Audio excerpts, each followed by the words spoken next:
সর্বশেষ যে লোকটা জান্নাতে যাবে তাকে আল্লাহ তাআলা জাহান্নামের আগুনে পোড়াতে পোড়াতে ছাই বানিয়ে ফেলবে।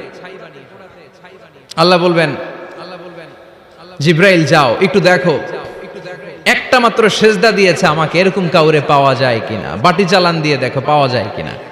খুঁজে খুঁজে কাউরে পাবে না। আল্লাহ বললেন আবার দেখো, খুঁজে খুঁজে একজনকে পাবে, সামান্য ইমানের ছিটে ফোঁটা তার অন্তরে ছিল। আল্লাহ বলবেন যেহেতু ছিটে ফোঁটা আছে, অনেক মায়ের খাইছে, ওকে বের করে জাহান্নাম থেকে বের করে একটা নির্ধারিত দূরত্বে রেখে দাও। রেখে দেয়া হবে, কিন্তু জাহান্নামের আগুনের লেলিহান শিখাতে তার গা ঝলসে যাবে। সে আল্লাহর ডেকে বলবে, মাবুদ তোমার কাছে আমি কিছু চাই না,